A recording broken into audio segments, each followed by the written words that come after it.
The Colour Out of Space by H.P. Lovecraft.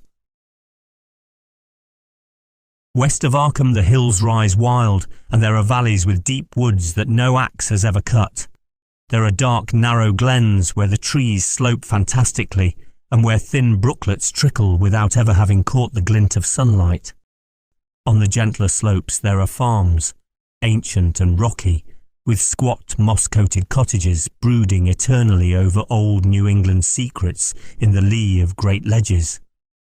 But these are all vacant now, the wide chimneys crumbling and the shingled sides bulging perilously beneath low gambrel roofs.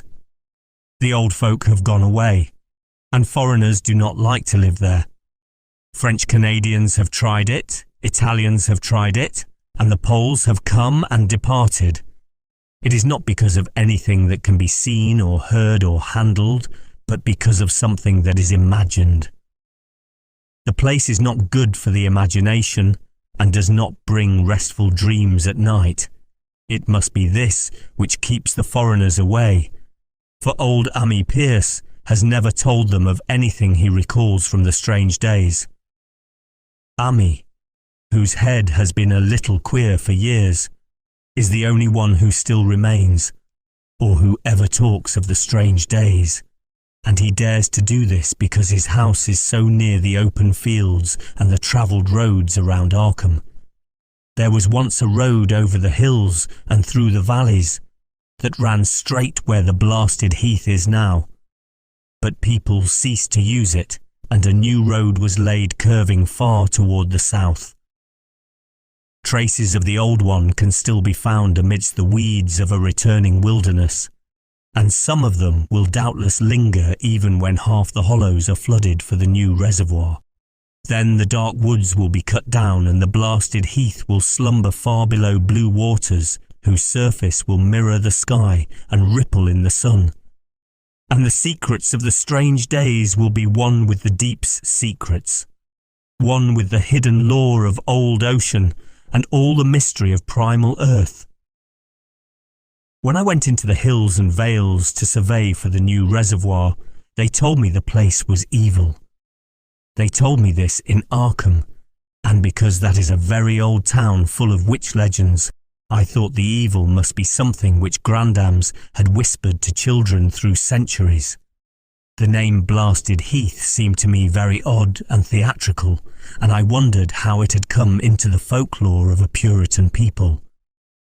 Then I saw that dark westward tangle of glens and slopes for myself, and ceased to wonder at anything besides its own elder mystery.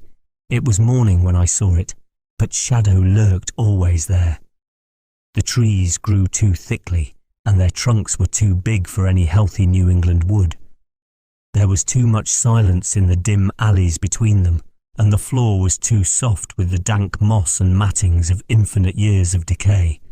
In the open spaces, mostly along the line of the old road, there were little hillside farms, sometimes with all the buildings standing, sometimes with only one or two, and sometimes with only a lone chimney or fast-filling cellar. Weeds and briars reigned, and furtive wild things rustled in the undergrowth. Upon everything was a haze of restlessness and oppression, a touch of the unreal and the grotesque, as if some vital element of perspective or chiaroscuro were awry. I did not wonder that the foreigners would not stay, for this was no region to sleep in. It was too much like a landscape of Salvator Rosa, too much like some forbidden woodcut in a tale of terror, but even all this was not so bad as the blasted heath. I knew it the moment I came upon it at the bottom of a spacious valley, for no other name could fit such a thing, or any other thing fit such a name. It was as if the poet had coined the phrase from having seen this one particular region. It must, I thought as I viewed it, be the outcome of a fire. But why had nothing new ever grown over those 5 acres of grey desolation that sprawled open to the sky like a great spot eaten by acid in the woods and fields? It lay largely to the north of the ancient road line, but encroached a little on the other side, I felt an odd reluctance about approaching, and did so at last only because my business took me through and past it. There was no vegetation of any kind on that broad expanse, but only a fine grey dust or ash which no wind seemed ever to blow about. The trees near it were sickly and stunted, and many dead trunks stood or lay rotting at the rim. As I walked hurriedly by, I saw the tumbled bricks and stones of an old chimney and cellar on my right, and the yawning black maw of an abandoned well whose stagnant vapours played strange tricks with the hues of the sunlight. Even the long, dark woodland climb beyond seemed welcome in contrast, and I marvelled no more at the frightened whispers of Arkham people. There had been no house or ruin near. Even in the old days the place must have been lonely and remote. And at twilight, dreading to repass that ominous spot, I walked circuitously back to the town by the curving road on the south. I vaguely wished some clouds would gather, for an odd timidity about the deep sky voids above had crept into my soul. In the evening I asked old people in Arkham about the blasted heath, and what was meant by that phrase, strange days, which so many evasively muttered. I could not, however, get any good answers, except that all the mystery was much more recent than I had dreamed. It was not a matter of old legendary at all, but something within the lifetime of those who spoke. It had happened in the 80s, and a family had disappeared or was killed. Speakers would not be exact, and because they all told me to pay no attention to old Ammi Pierce's crazy tales, I sought him out the next morning, having heard that he lived alone in the ancient tottering cottage where the trees first begin to get very thick. It was a fearsomely archaic place, and had begun to exude the faint miasmal odour which clings about houses that have stood too long. Only with persistent knocking could I rouse the aged man, and when he shuffled timidly to the door, I could tell he was not glad to see me. He was not so feeble as I had expected, but his eyes drooped in a curious way, and his unkempt clothing and white beard made him seem very worn and dismal. Not knowing just how he could best be launched on his tales, I feigned a matter of business, told him of my surveying, and asked vague questions about the district. He was far brighter and more educated than I had been led to think, and before I knew it, had grasped quite as much of the subject as any man I had talked with in Arkham. He was not like other rustics I had known in the sections where reservoirs were to be. From him there were no protests at the miles of old wood and farmland to be blotted out, though perhaps there would have been had not his home lain outside the bounds of the future lake. Relief was all that he showed, relief at the doom of the dark ancient valleys through which he had roamed all his life. They were better under water now, better under water since the strange days. And with this opening, his husky voice sank low, while his body leaned forward and his right forefinger began to point shakily and impressively. It was then that I heard the story, and as the rambling voice scraped and whispered on, I shivered again and again despite the summer day. Often I had to recall the speaker from ramblings, piece out scientific points which he knew only by a fading parrot memory of professors' talk, or bridge over gaps where his sense of logic and continuity broke down. When he was done, I did not wonder that his mind had snapped a trifle, or that the folk of Arkham would not speak much of the blasted heath. I hurried back before sunset to my hotel, unwilling to have the stars come out above me in the open, and the next day returned to Boston to give up my position. I could not go into that dim chaos of old forest and slope again, or face another time that grey blasted heath where the black well yawned deep beside the tumbled bricks and stones. The reservoir will soon be built now, and all those elder secrets will be safe forever underwatery fathoms. But even then I do not believe I would like to visit that country by night, at least, not when the sinister stars are out, and nothing could bribe me to drink the new city water of Arkham. It all began, old Amy said, with the meteorite. Before that time there had been no wild legends at all since the witch trials, and even then these western woods were not feared half so much as the small island in the Miskatonic where the devil held court beside a curious stone altar older than the Indians. These were not haunted woods, and their fantastic dusk was never terrible till the strange days. Then there had come that white noontide cloud, that string of explosions in the air, and that pillar of smoke from the valley far in the wood. And by night, all Arkham had heard of the great rock that fell out of the sky and bedded itself in the ground beside the well at the Nahum Gardner place. That was the house which had stood where the blasted heath was to come, the trim white Nahum Gardner house amidst its fertile gardens and orchards. Nahum had come to town to tell people about the stone and had dropped in at Amy Pierce's on the way. Amy was 40 then, and all the queer things were fixed very strongly in his mind. He and his wife had gone with the 3 professors from Miskatonic University who hastened out the next morning to see the weird visitor from unknown stellar space, and had wondered why Nahum had called it so large the day before. It had shrunk, Nahum said as he pointed out the big brownish mound above the ripped earth and charred grass near the archaic well sweep in his front yard. But the wise men answered that stones do not shrink. Its heat lingered persistently, and Nahum declared it had glowed faintly in the night. The professors tried it with a geologist's hammer and found it was oddly soft. It was, in truth, so soft as to be almost plastic, and they gouged rather than chipped a specimen to take back to the college for testing. They took it in an old pail borrowed from Nahum's kitchen, for even the small piece refused to grow cool.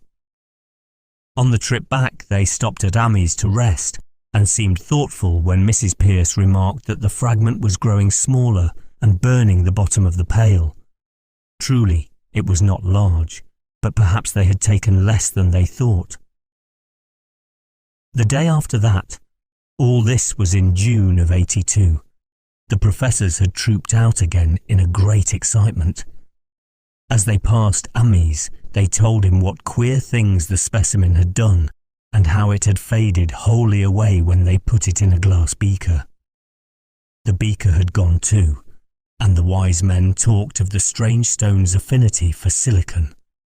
It had acted quite unbelievably in that well-ordered laboratory, doing nothing at all and showing no occluded gases when heated on charcoal, being wholly negative in the borax bead, and soon proving itself absolutely non-volatile at any producible temperature, including that of the oxyhydrogen blowpipe. On an anvil, it appeared highly malleable, and in the dark its luminosity was very marked. Stubbornly refusing to grow cool, it soon had the college in a state of real excitement.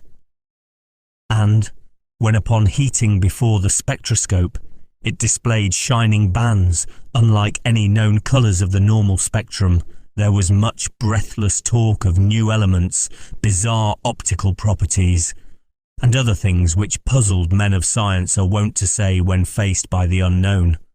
Hot as it was, they tested it in a crucible with all the proper reagents. Water did nothing. Hydrochloric acid was the same. Nitric acid and even aqua regia merely hissed and spattered against its torrid invulnerability. Amy had difficulty in recalling all these things, but recognised some solvents as I mentioned them in the usual order of use.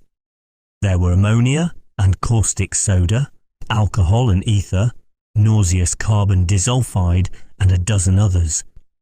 but although the weight grew steadily less as time passed, and the fragment seemed to be slightly cooling, there was no change in the solvents to show that they had attacked the substance at all. It was a metal, though, beyond a doubt. It was magnetic for one thing, and after its immersion in the acid solvents, there seemed to be faint traces of the Wittgenstein figures found on meteoric iron. When the cooling had grown very considerable, the testing was carried on in glass, and it was in a glass beaker that they left all the chips made of the original fragment during the work. The next morning, both chips and beaker were gone without trace, and only a charred spot marked the place on the wooden shelf where they had been. All this the professors told Ummi as they paused at his door, and once more he went with them to see the stony messenger from the stars, though this time his wife did not accompany him. It had now most certainly shrunk, and even the sober professors could not doubt the truth of what they saw. All around the dwindling brown lump near the well was a vacant space, except where the earth had caved in, and whereas it had been a good 7 feet across the day before, it was now scarcely 5. It was still hot, and the sages studied its surface curiously as they detached another and larger piece with hammer and chisel. They gouged deeply this time, and as they pried away the smaller mass, they saw that the core of the thing was not quite homogeneous. They had uncovered what seemed to be the side of a large coloured globule embedded in the substance. The colour, which resembled some of the bands in the meteor's strange spectrum, was almost impossible to describe, and it was only by analogy that they called it colour at all. Its texture was glossy, and upon tapping it appeared to promise both brittleness and hollowness. One of the professors gave it a smart blow with a hammer, and it burst with a nervous little pop. Nothing was emitted, and all trace of the thing vanished with the puncturing. It left behind a hollow spherical space about 3 inches across, and all thought it probable that others would be discovered as the enclosing substance wasted away. Conjecture was vain, so after a futile attempt to find additional globules by drilling, the seekers left again with their new specimen, which proved, however, as baffling in the laboratory as its predecessor had been. Aside from being almost plastic, having heat, magnetism, and slight luminosity, cooling slightly in powerful acids, possessing an unknown spectrum, wasting away in air and attacking silicon compounds with mutual destruction.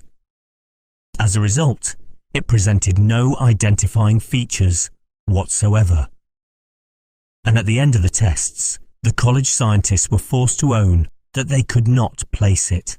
It was nothing of this earth, but a piece of the great outside, and as such dowered with outside properties and obedient to outside laws.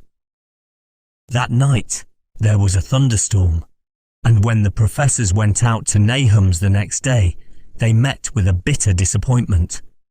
The stone, magnetic as it had been, must have had some peculiar electrical property, for it had drawn the lightning, as Nahum said, with a singular persistence. 6 times within an hour, the farmer saw the lightning strike the furrow in the front yard, and when the storm was over, nothing remained but a ragged pit by the ancient well sweep, half choked with caved-in earth. Digging had borne no fruit, and the scientists verified the fact of the utter vanishment. The failure was total, so that nothing was left to do but go back to the laboratory and test again the disappearing fragment left carefully cased in lead. That fragment lasted a week, at the end of which nothing of value had been learned of it. When it had gone, no residue was left behind, and in time the professors felt scarcely sure they had indeed seen with waking eyes that cryptic vestige of the fathomless gulfs outside, that lone, weird message from other universes and other realms of matter, force, and entity. As was natural, the Arkham papers made much of the incident with its collegiate sponsoring and sent reporters to talk with Nahum Gardner and his family. At least one Boston daily also sent a scribe, and Nahum quickly became a kind of local celebrity. He was a lean, genial person of about 50, living with his wife and 3 sons on the pleasant farmstead in the valley. He and Amy exchanged visits frequently, as did their wives, and Amy had nothing but praise for him after all these years. He seemed slightly proud of the notice his place had attracted, and talked often of the meteorite in the succeeding weeks. That July and August were hot, and Nahum worked hard at his haying in the 10-acre pasture across Chapman's Brook, his rattling wain wearing deep ruts in the shadowy lanes between. The labour tired him more than it had in other years, and he felt that age was beginning to tell on him. Then fell the time of fruit and harvest. The pears and apples slowly ripened, and Nahum vowed that his orchards were prospering as never before. The fruit was growing to phenomenal size and unwanted gloss, and in such abundance that extra barrels were ordered to handle the future crop. But with the ripening came sore disappointment, for of all that gorgeous array of specious lusciousness, not one single jot was fit to eat. Into the fine flavour of the pears and apples had crept a stealthy bitterness and sickishness, so that even the smallest of bites induced a lasting disgust. It was the same with the melons and tomatoes, and Nahum sadly saw that his entire crop was lost. Quick to connect events, he declared that the meteorite had poisoned the soil, and thanked heaven that most of the other crops were in the upland lot along the road. Winter came early and was very cold.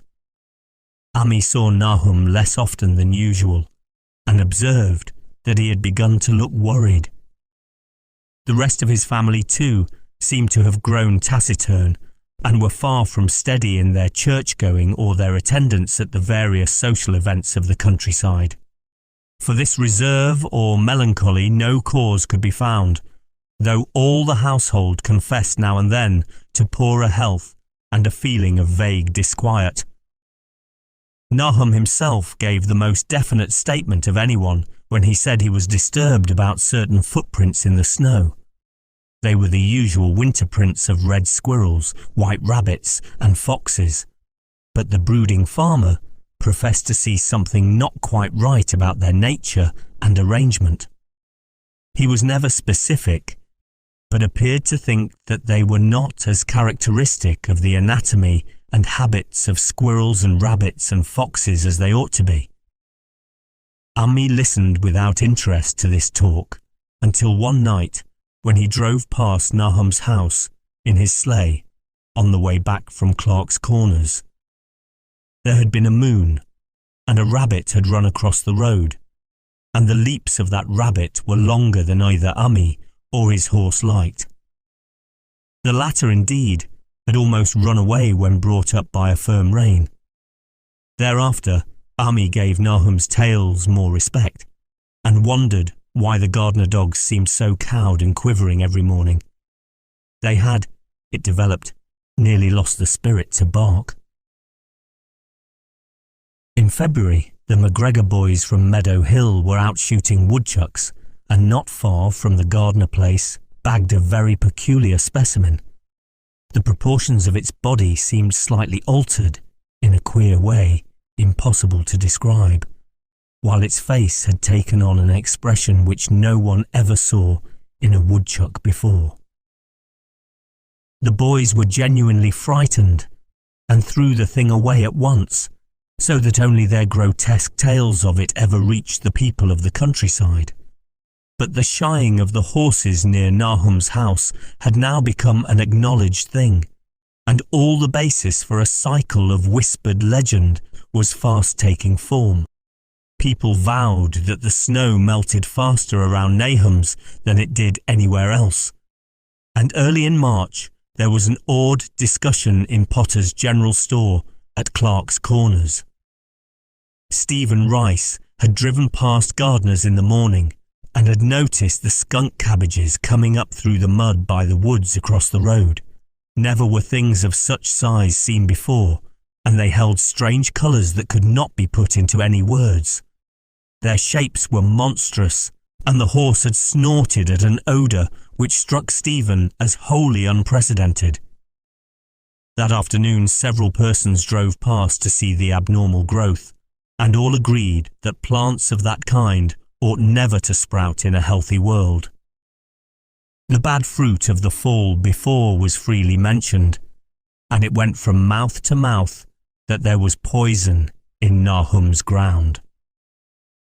Of course it was the meteorite, and remembering how strange the men from the college had found that stone to be, several farmers spoke about the matter to them.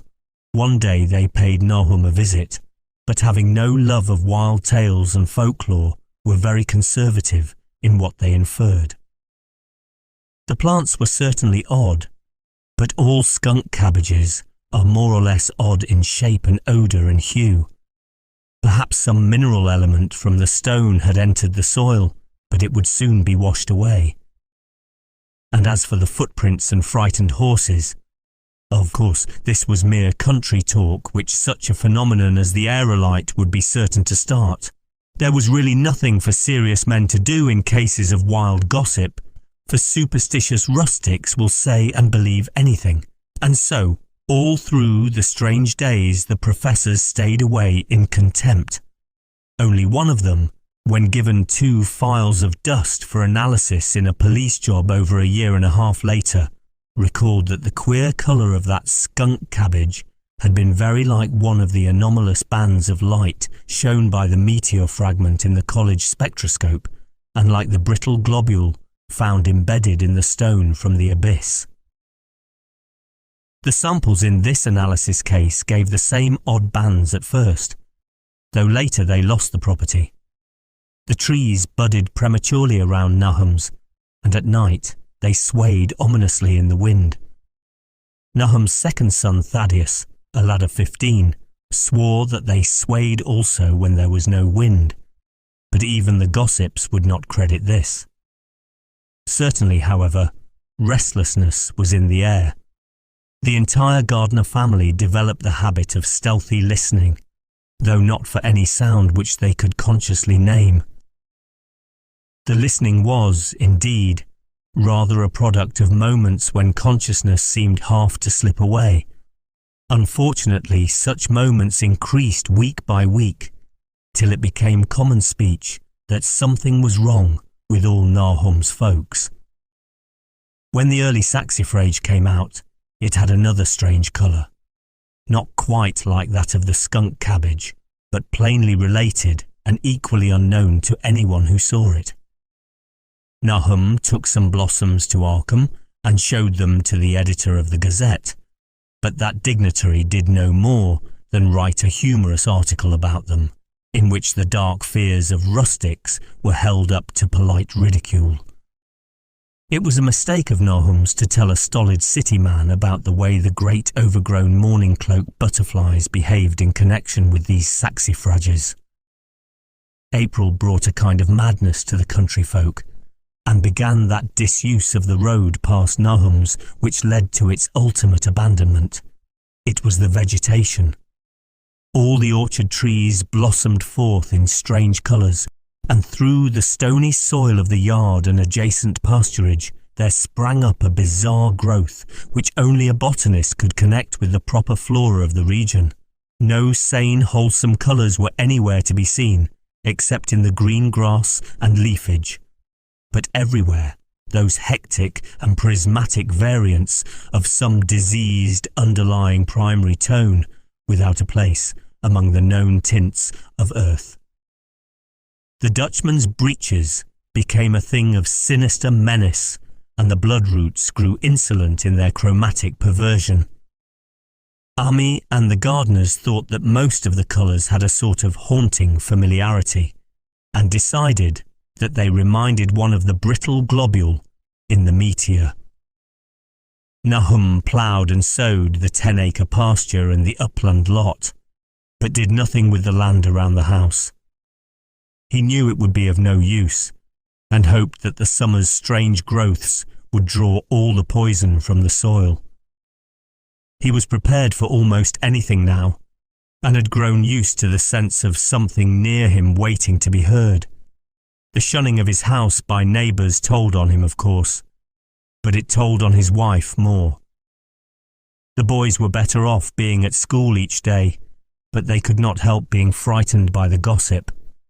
Thaddeus, an especially sensitive youth, suffered the most. In May the insects came, and Nahum's place became a nightmare of buzzing and crawling. Most of the creatures seemed not quite usual in their aspects and motions, and their nocturnal habits contradicted all former experience. The Gardners took to watching at night, watching in all directions at random for something. They could not tell what. It was then that they all owned that Thaddeus had been right about the trees. Mrs. Gardner was the next to see it from the window as she watched the swollen boughs of a maple against a moonlit sky. The boughs surely moved, and there was no wind. It must be the sap. Strangeness had come into everything growing now. Yet it was none of Nahum's family at all who made the next discovery. Familiarity had dulled them, and what they could not see was glimpsed by a timid windmill salesman from Bolton who drove by one night in ignorance of the country legends. What he told in Arkham was given a short paragraph in the Gazette, and it was there that all the farmers, Nahum included, saw it first. The night had been dark and the buggy lamps faint, but around a farm in the valley which everyone knew from the account must be Nahum's, the darkness had been less thick. A dim though distinct luminosity seemed to inhere in all the vegetation, grass, leaves and blossoms alike, while at one moment a detached piece of the phosphorescence appeared to stir furtively in the yard near the barn. The grass had so far seemed untouched, and the cows were freely pastured in the lot near the house, but toward the end of May the milk began to be bad. Then Nahum had the cows driven to the uplands, after which the trouble ceased. Not long after this, the change in grass and leaves became apparent to the eye. All the verdure was going grey, and was developing a highly singular quality of brittleness. Ami was now the only person who ever visited the place, and his visits were becoming fewer and fewer. When school closed, the Gardners were virtually cut off from the world, and sometimes let Ami do their errands in town. They were failing curiously both physically and mentally, and no one was surprised when the news of Mrs. Gardner's madness stole around. It happened in June, about the anniversary of the meteor's fall, and the poor woman screamed about things in the air which she could not describe. In her raving, there was not a single specific noun, but only verbs and pronouns. Things moved and changed and fluttered, and ears tingled to impulses which were not wholly sounds. Something was taken away. She was being drained of something. Something was fastening itself on her that ought not to be. Someone must make it keep off. Nothing was ever still in the night. The walls and windows shifted. Nahum did not send her to the county asylum, but let her wander about the house as long as she was harmless to herself and others. Even when her expression changed, he did nothing. But when the boys grew afraid of her, and Thaddeus nearly fainted at the way she made faces at him, he decided to keep her locked in the attic. By July she had ceased to speak and crawled on all fours, and before that month was over, Nahum got the mad notion that she was slightly luminous in the dark, as he now clearly saw was the case with the nearby vegetation. It was a little before this that the horses had stampeded. Something had aroused them in the night, and their neighing and kicking in their stalls had been terrible.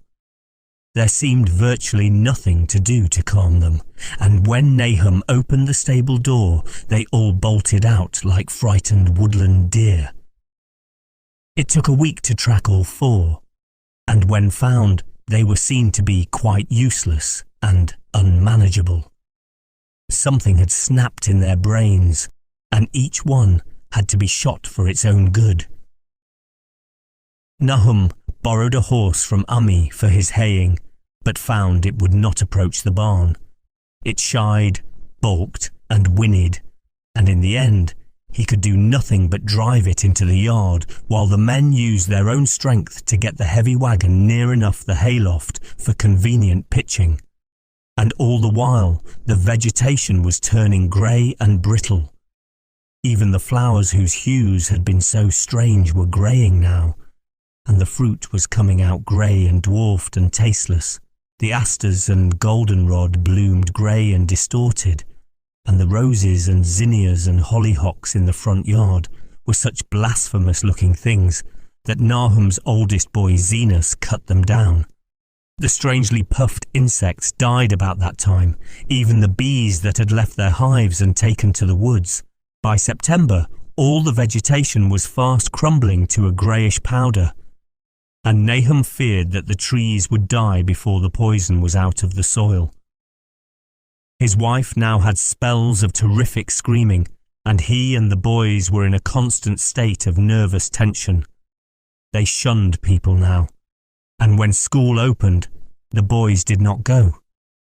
But it was Ami, on one of his rare visits, who first realized that the well water was no longer good.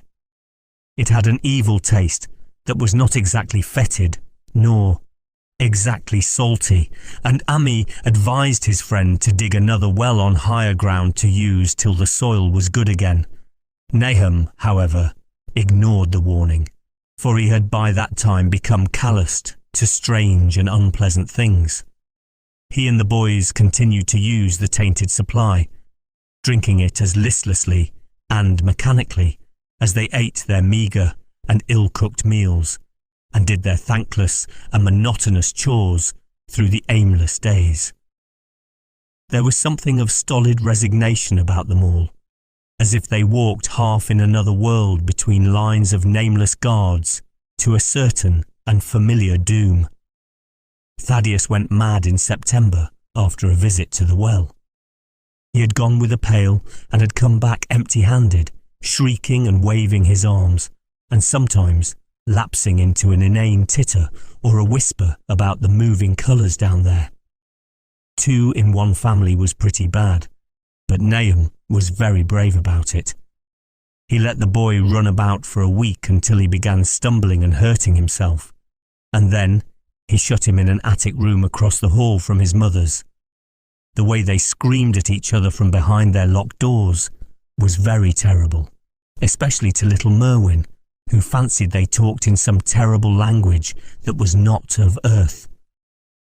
Merwin was getting frightfully imaginative, and his restlessness was worse after the shutting away of the brother who had been his greatest playmate.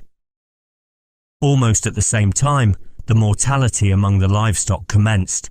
Poultry turned greyish and died very quickly, their meat being found dry and noisome upon cutting. Hogs grew inordinately fat, then suddenly began to undergo loathsome changes which no one could explain. Their meat was of course useless, and Nahum was at his wit's end. No rural veterinary would approach his place, and the city veterinary from Arkham was openly baffled. The swine began growing grey and brittle and falling to pieces before they died, and their eyes and muzzles developed singular alterations. It was very inexplicable, for they had never been fed from the tainted vegetation. Then something struck the cows. Certain areas, or sometimes the whole body, would be uncannily shriveled or compressed, and atrocious collapses or disintegrations were common. In the last stages, And death was always the result. There would be a greying and turning brittle, like that which beset the hogs. There could be no question of poison, for all the cases occurred in a locked and undisturbed barn. No bites of prowling things could have brought the virus. For what life beast of earth can pass through solid obstacles? It must be only natural disease. Yet what disease could wreak such results was beyond any mind's guessing. When the harvest came, there was not an animal surviving on the place, for the stock and poultry were dead, and the dogs had run away. These dogs, 3 in number, had all vanished one night and were never heard of again.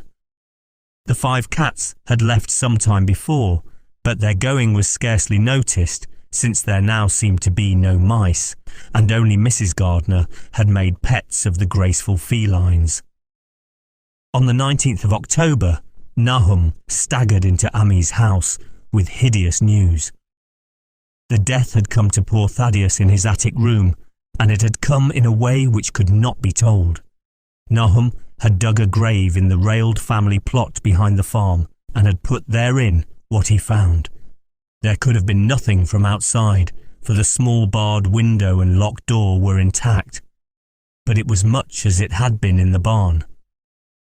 Ami and his wife consoled the stricken man as best they could, but shuddered as they did so. Stark terror seemed to cling round the Gardners and all they touched, and the very presence of one in the house was a breath from regions unnamed and unnameable. Ami accompanied Nahum home with the greatest reluctance, and did what he might to calm the hysterical sobbing of little Merwin. Zenas needed no calming. He had come of late to do nothing but stare into space and obey what his father told him, and Ami thought that his fate was very merciful. Now and then Merwin's screams were answered faintly from the attic, and in response to an inquiring look, Nahum said that his wife was getting very feeble. When night approached, Ami managed to get away, for not even friendship could make him stay in that spot when the faint glow of the vegetation began, and the trees may or may not have swayed without wind.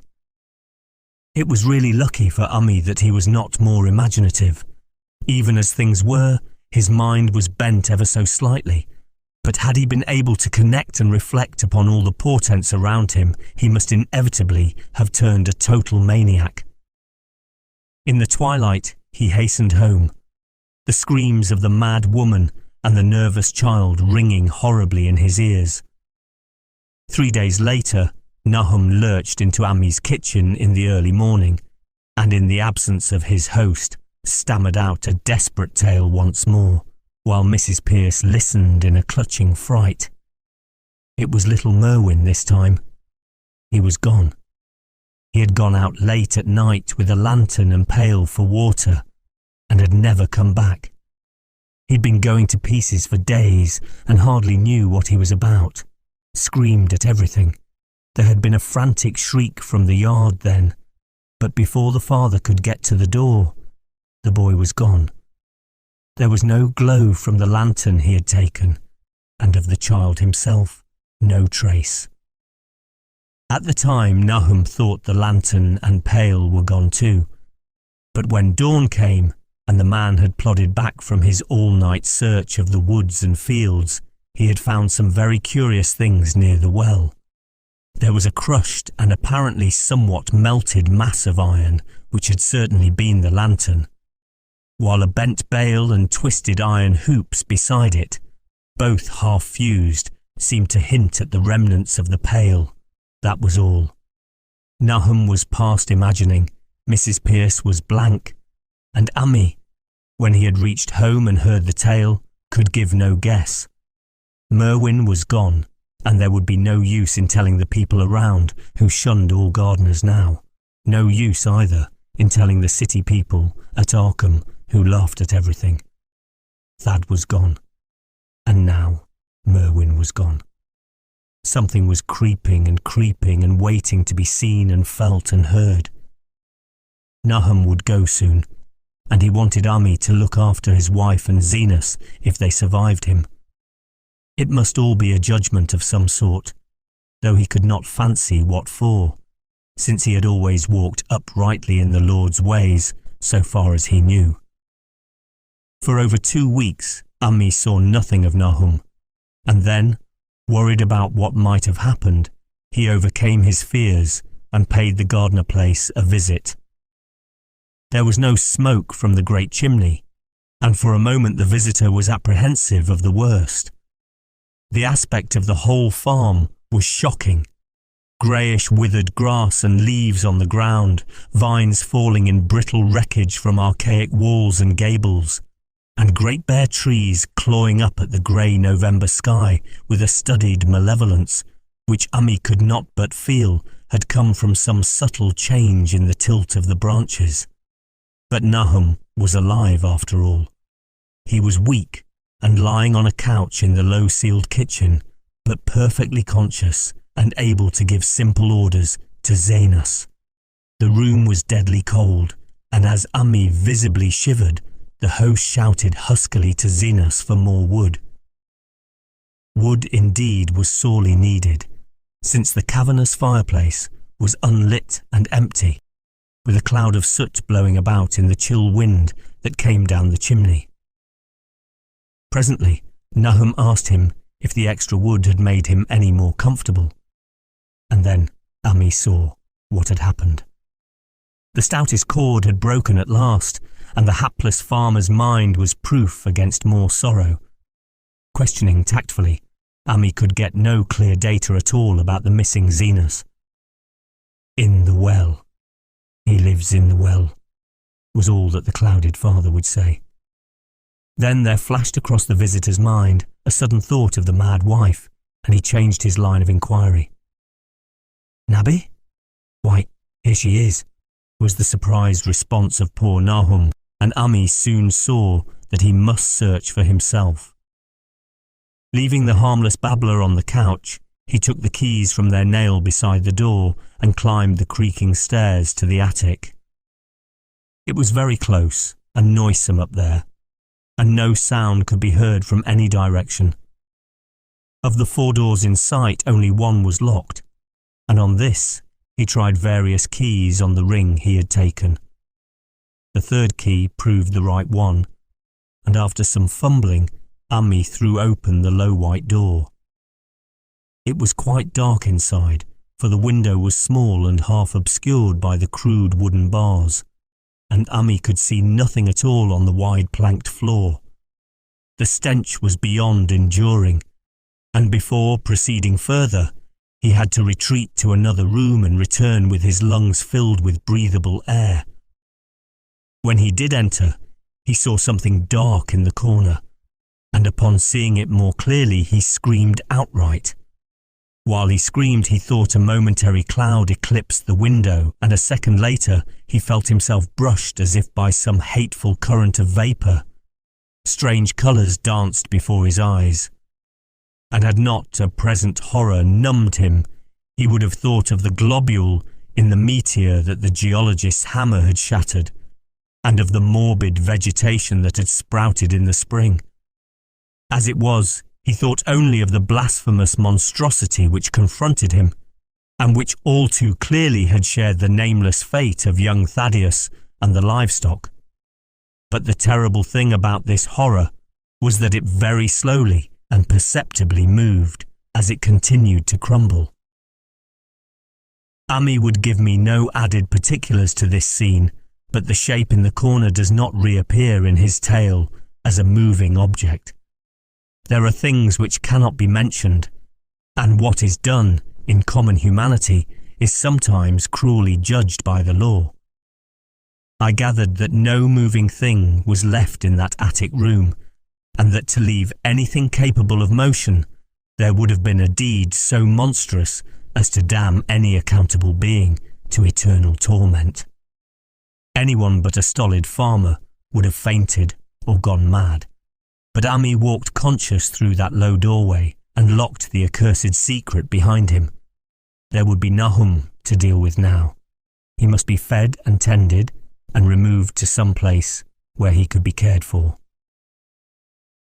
Commencing his descent of the dark stairs, Ami heard a thud below him. He even thought a scream had been suddenly choked off, and recalled nervously the clammy vapour which had brushed by him in that frightful room above. What presence had his cry and entry started up? Halted by some vague fear, he heard still further sounds below. Indubitably, there was a sort of heavy dragging and a most detestably sticky noise as of some fiendish and unclean species of suction. With an associative sense goaded to feverish heights, he thought unaccountably of what he had seen upstairs. Good God! What eldritch dream world was this into which he had blundered? He dared move neither backward nor forward, but stood there trembling at the black curve of the boxed-in staircase. Every trifle of the scene burned itself into his brain. The sounds, the sense of dread expectancy, the darkness, the steepness of the narrow steps. A merciful heaven. The faint but unmistakable luminosity of all the woodwork in sight. Steps, sides, exposed lats and beams alike. Then there burst forth a frantic whinny from Ami's horse outside, followed at once by a clatter which told of a frenzied runaway. In another moment, horse and buggy had gone beyond earshot, leaving the frightened man on the dark stairs to guess what had sent them. But that was not all. There had been another sound out there, a sort of liquid splash. Water. It must have been the well. He had left Hero untied near it, and a buggy wheel must have brushed the coping and knocked in a stone, and still the pale phosphorescence glowed in that detestably ancient woodwork. God, how old the house was! Most of it built before 1670, and the gambrel roof not later than 1730. A feeble scratching on the floor downstairs now sounded distinctly, and Ami's grip tightened on a heavy stick he had picked up in the attic for some purpose. Slowly nerving himself, he finished his descent and walked boldly toward the kitchen. But he did not complete the walk, because what he sought was no longer there.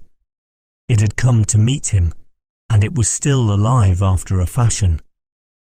Whether it had crawled, or whether it had been dragged by any external force, Ami could not say. But the death had been at it. Everything had happened in the last half hour, but collapse, greying, and disintegration were already far advanced. There was a horrible brittleness, and dry fragments were scaling off. Ami could not touch it, but looked horrifiedly into the distorted parody that had been a face. "What was it, Nahum? What was it?"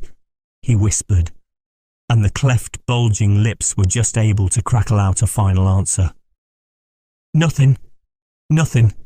The colour. It burns. Cold and wet. But it burns. It lived in the well. I seen it, a kind of smoke. Just like the flowers last spring. The well shone at night. Thad and Murney and Zenas. Everything alive. Sucking the life out of everything. In that stone. It must have come in that stone. Poisoned the whole place. Don't know what it wants. That round thing them men from the college dug out in the stone. They smashed it. It was that same colour. Just the same, like the flowers and plants. Must have been more of them. Seeds. Seeds. They growed. I seen it the first time this week. Must have got strong on Zenas. He was a big boy, full of life. It beats down your mind and then gets you. Burns you up. In the well water. He was right about that. Evil water. Zenas never come back from the well. Can't get away. Draws you. You know something's coming, but 'tain't no use. I've seen it time and again St. Zenas was took. Whar's Nabby, Ami? My head's no good. Don't know how long Sanct I've fed her. It'll get her if we ain't careful. Just a colour. Her face is getting to have that colour sometimes towards night. And it burns and sucks. It come from some place where things ain't as they is here. One of them professors said so. He was right. Look out, Amy. It'll do southern more. Sucks the life out. But that was all. That which spoke could speak no more, because it had completely caved in. Amy laid a red check tablecloth over what was left and reeled out the back door into the fields. He climbed the slope to the 10-acre pasture and stumbled home by the north road and the woods. He could not pass that well from which his horse had run away. He had looked at it through the window and had seen that no stone was missing from the rim. Then, the lurching buggy had not dislodged anything after all. The splash had been something else, something which went into the well after it had done with poor Nahum. When Ami reached his house, the horse and buggy had arrived before him and thrown his wife into fits of anxiety.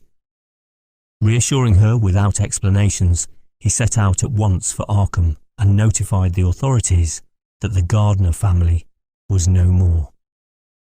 He indulged in no details, but merely told of the deaths of Nahum and Nabi, that of Thaddeus being already known, and mentioned that the cause seemed to be the same strange ailment which had killed the livestock.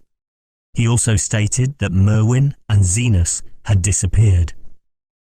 There was considerable questioning at the police station, and in the end, Ami was compelled to take 3 officers to the Gardner farm, together with the coroner, the medical examiner, and the veterinary who had treated the diseased animals. He went much against his will, for the afternoon was advancing and he feared the fall of night over that accursed place. But it was some comfort to have so many people with him. The 6 men drove out in a Democrat wagon, following Ami's buggy, and arrived at the pest-ridden farmhouse about 4 o'clock.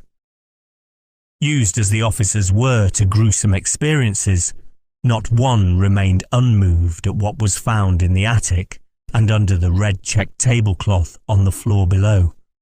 The whole aspect of the farm with its grey desolation was terrible enough, but those 2 crumbling objects were beyond all bounds.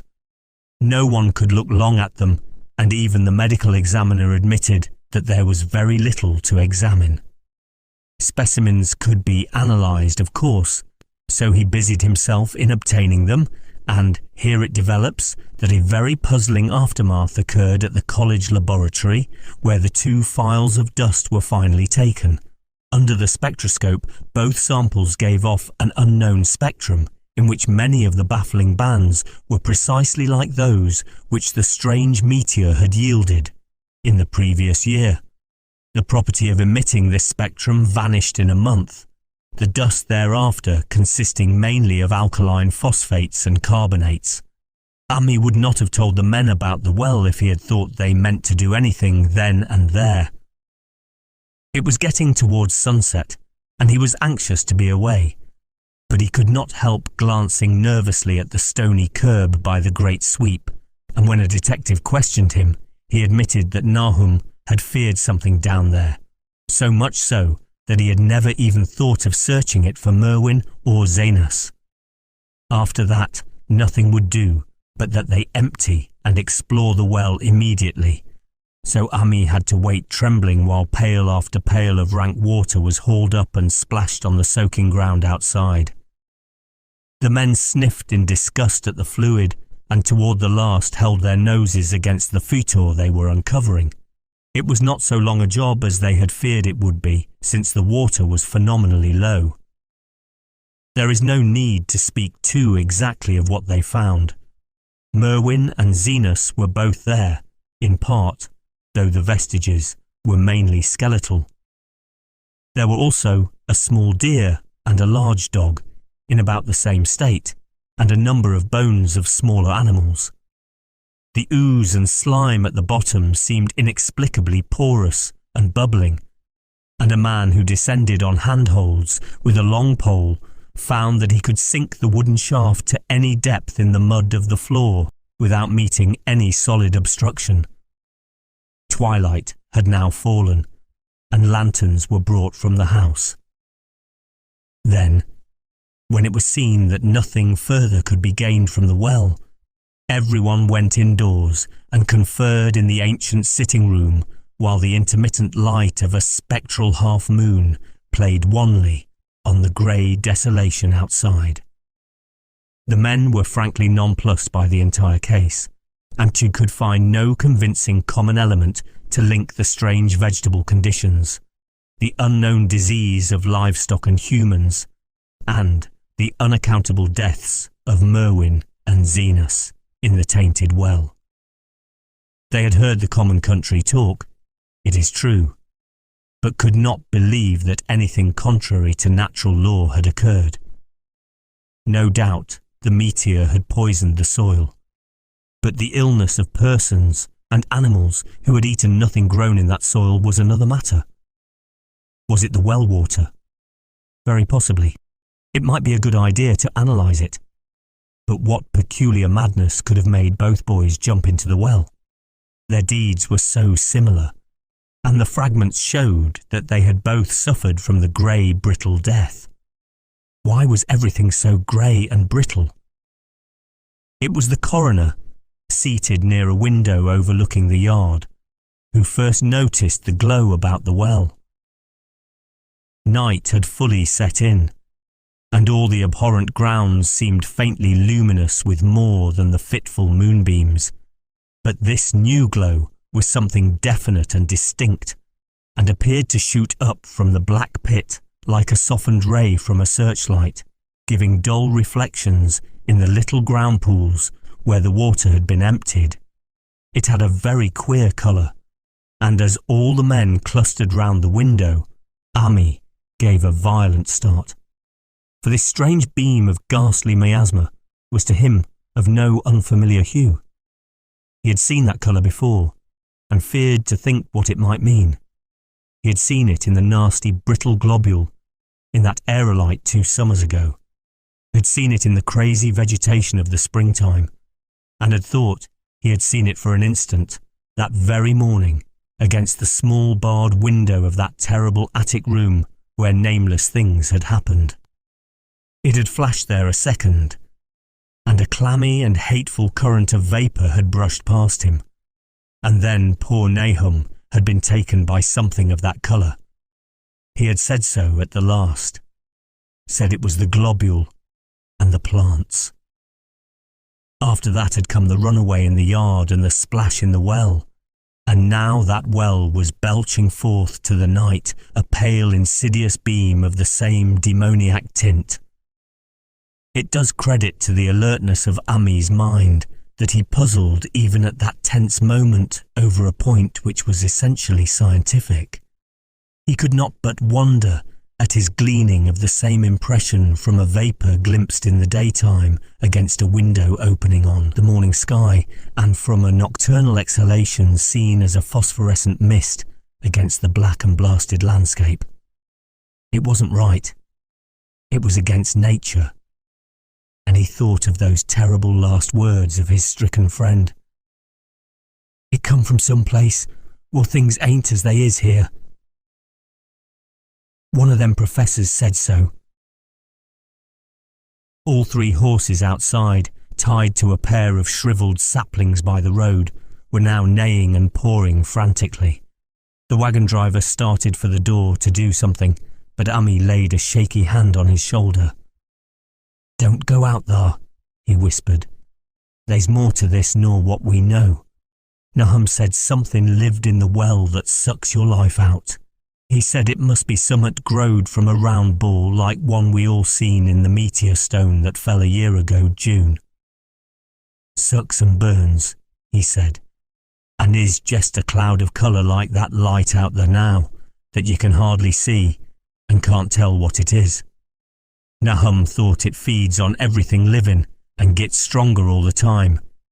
He said he seen it this last week. It must be something from away off in the sky, like the men from the college last year, says the meteor stone was. The way it's made, and the way it works, ain't like no way a God's world. It's summat from beyond. So the men paused indecisively as the light from the well grew stronger and the hitched horses pawed and whinnied in increasing frenzy. It was truly an awful moment, with terror in that ancient and accursed house itself, 4 monstrous sets of fragments, 2 from the house and 2 from the well, in the woodshed behind, and that shaft of unknown and unholy iridescence from the slimy depths in front. Ami had restrained the driver on impulse, forgetting how uninjured he himself was after the clammy brushing of that coloured vapour in the attic room, but perhaps it is just as well that he acted as he did. No one will ever know what was abroad that night, and though the blasphemy from beyond had not so far hurt any human of unweakened mind, there is no telling what it might not have done at that last moment, and with its seemingly increased strength and the special signs of purpose it was soon to display beneath the half-clouded moonlit sky. All at once, one of the detectives at the window gave a short, sharp gasp. The others looked at him, and then quickly followed his own gaze upward to the point at which its idle straying had been suddenly arrested. There was no need for words. What had been disputed in country gossip was disputable no longer, and it is because of the thing which every man of that party agreed in whispering later on, that the strange days are never talked about in Arkham. It is necessary to premise that there was no wind at that hour of the evening. One did arise not long afterward, but there was absolutely none then. Even the dry tips of the lingering hedge mustard, grey and blighted, and the fringe on the roof of the standing Democrat wagon were unstirred. And yet, amid that tense, godless calm, the high bare boughs of all the trees in the yard were moving. They were twitching morbidly and spasmodically, clawing in convulsive and epileptic madness at the moonlit clouds, scratching impotently in the noxious air as if jerked by some alien and bodiless line of linkage, with subterranean horrors writhing and struggling below the black roots. Not a man breathed for several seconds. Then a cloud of darker depth passed over the moon, and the silhouette of clutching branches faded out momentarily. At this there was a general cry, muffled with awe, but husky and almost identical from every throat. For the terror had not faded with the silhouette, and in a fearsome instant of deeper darkness, the watchers saw wriggling at that tree-top height 1,000 tiny points of faint and unhallowed radiance, tipping each bough like the fire of St. Elmo, or the flames that came down on the apostles' heads at Pentecost. It was a monstrous constellation of unnatural light, like a glutted swarm of corpse-fed fireflies dancing hellish sarabands over an accursed marsh. And its colour was that same nameless intrusion which Ami had come to recognise and dread. All the while, the shaft of phosphorescence from the well was getting brighter and brighter, bringing to the minds of the huddled men a sense of doom and abnormality which far outraced any image their conscious minds could form. It was no longer shining out. It was pouring out. And, as the shapeless stream of unplaceable colour left the well, it seemed to flow directly into the sky. The veterinary shivered and walked to the front door to drop the heavy extra bar across it. Ami shook no less, and had to tug and point for lack of a controllable voice when he wished to draw notice to the growing luminosity of the trees. The neighing and stamping of the horses had become utterly frightful, but not a soul of that group in the old house would have ventured forth for any earthly reward. With the moments the shining of the trees increased, while their restless branches seemed to strain more and more toward verticality. The wood of the well sweep was shining now, and presently a policeman dumbly pointed to some wooden sheds and beehives near the stone wall on the west. They were commencing to shine too, though the tethered vehicles of the visitors seemed so far unaffected. Then there was a wild commotion and clopping in the road, and as Ami quenched the lamp for better seeing, they realised that the span of frantic greys had broke their sapling and run off with the Democrat wagon. The shock served to loosen several tongues, and embarrassed whispers were exchanged. "It spreads on everything organic that's been around here," muttered the medical examiner. No one replied, but the man who had been in the well gave a hint that his long pole must have stirred up something intangible. "It was awful," he added. "There was no bottom at all, just ooze and bubbles, and the feeling of something lurking under there." Ami's horse still pawed and screamed deafeningly in the road outside, and nearly drowned its owner's faint quaver as he mumbled his formless reflections. "It come from that stone. It growed down there. It got everything living. It fed itself on 'em, mind and body. Thad and Murney, Zenas and Nabby. Nahum was the last. They all drunk the water.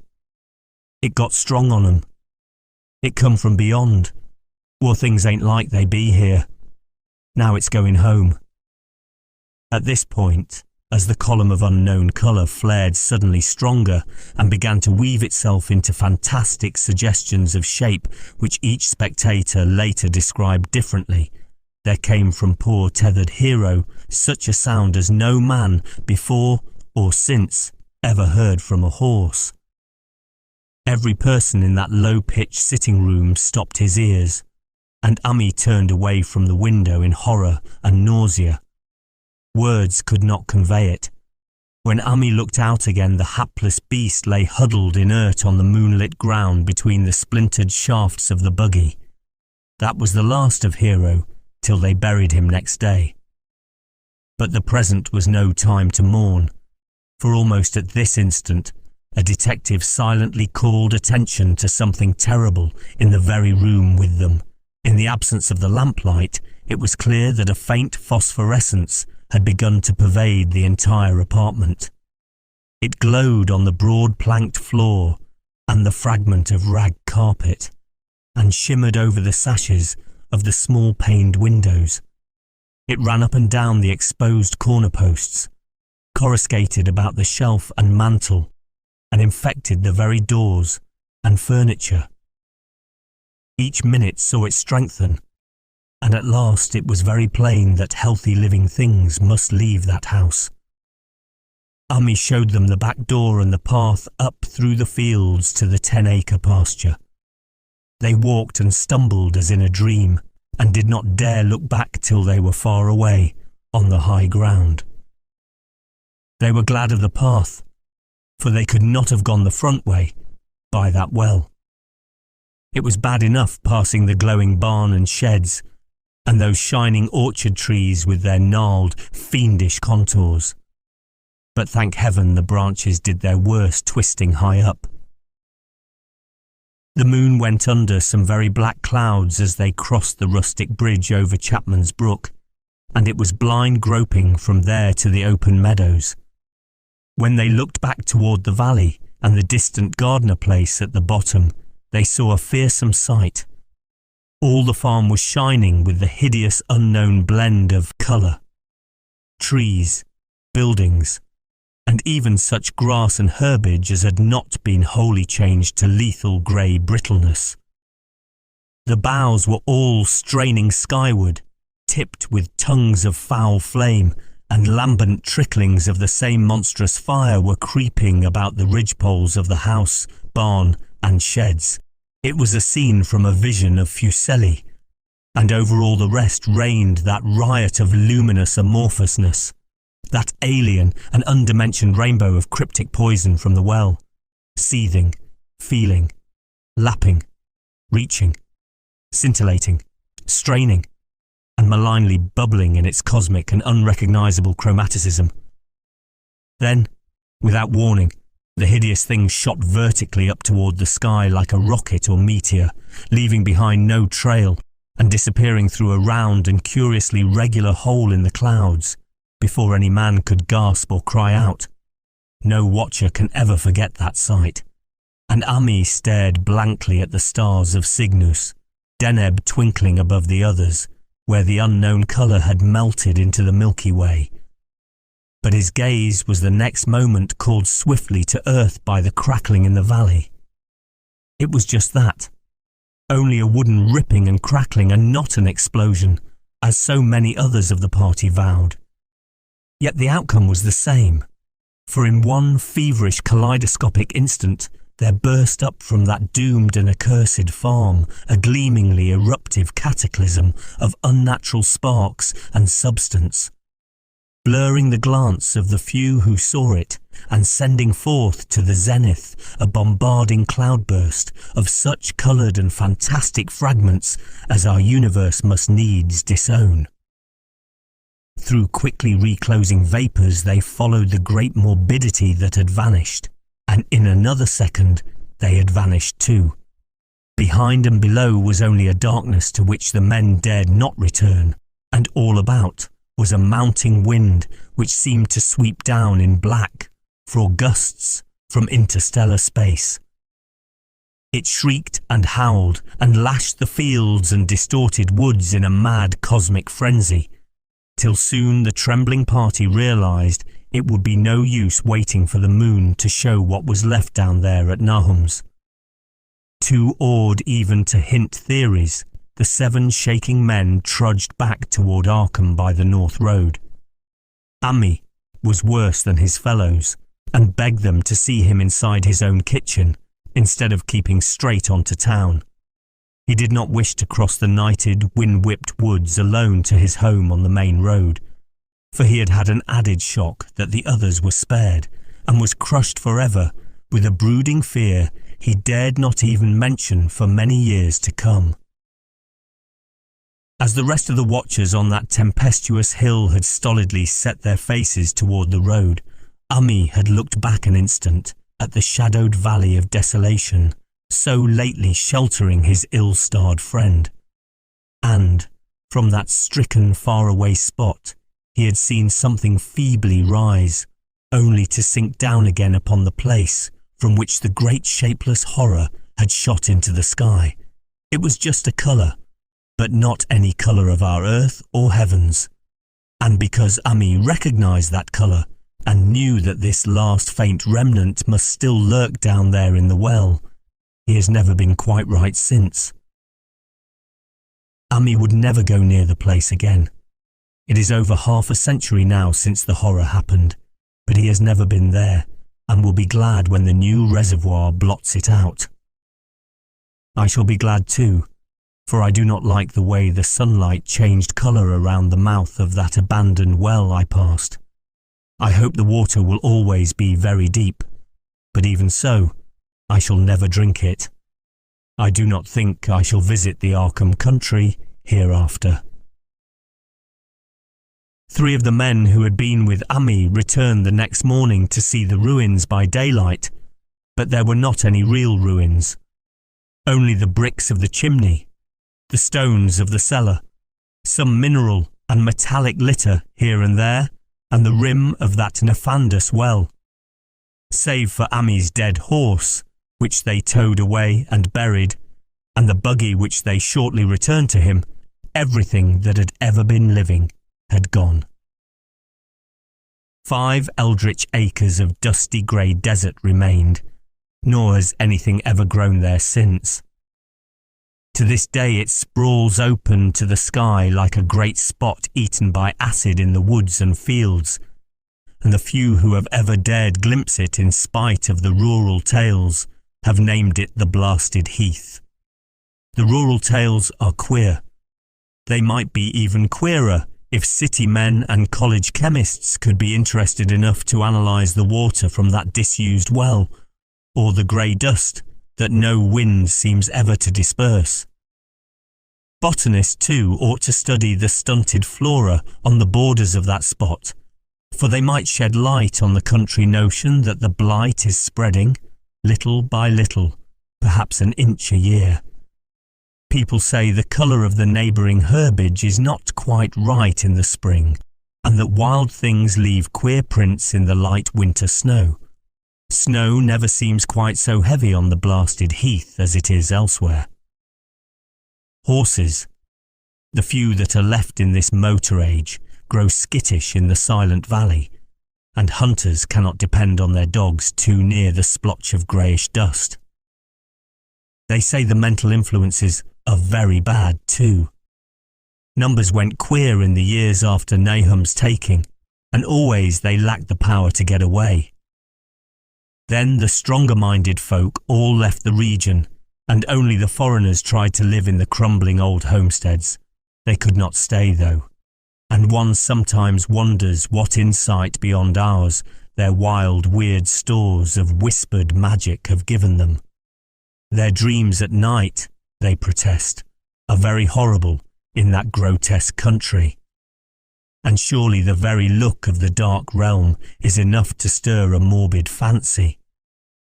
No traveller has ever escaped a sense of strangeness in those deep ravines, and artists shiver as they paint thick woods whose mystery is as much of the spirit as of the eye.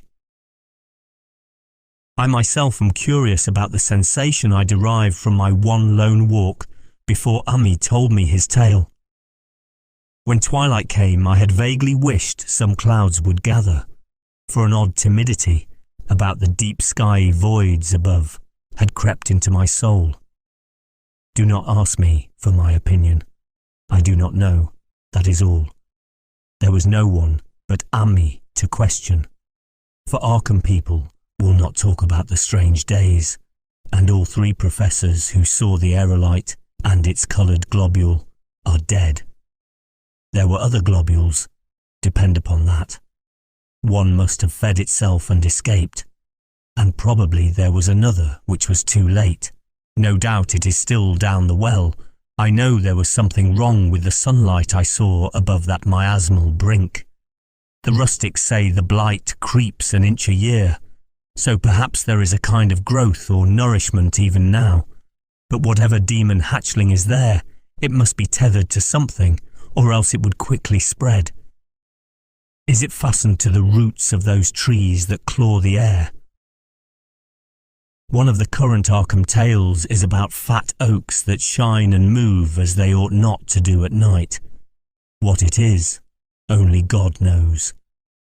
In terms of matter, I suppose the thing Ami described would be called a gas, but this gas obeyed laws that are not of our cosmos. This was no fruit of such worlds and suns as shine on the telescopes and photographic plates of our observatories. This was no breath from the skies whose motions and dimensions our astronomers measure or deem too vast to measure. It was just a colour out of space, a frightful messenger from unformed realms of infinity, beyond all nature as we know it. From realms whose mere existence stuns the brain and numbs us with the black extracosmic gulfs it throws open before our frenzied eyes. I doubt very much if Ami consciously lied to me, and I do not think his tale was all a freak of madness, as the townfolk had forewarned. Something terrible came to the hills and valleys on that meteor, and something terrible, though I know not in what proportion, still remains. I shall be glad to see the water come. Meanwhile, I hope nothing will happen to Ami. He saw so much of the thing, and its influence was so insidious. Why has he never been able to move away? How clearly he recalled those dying words of Nahum's. Can't get away. Draws ye. You know summat's coming, but 'tain't no use. Ami is such a good old man. When the reservoir gang gets to work, I must write the chief engineer to keep a sharp watch on him. I would hate to think of him as the grey, twisted, brittle monstrosity which persists more and more in troubling my sleep.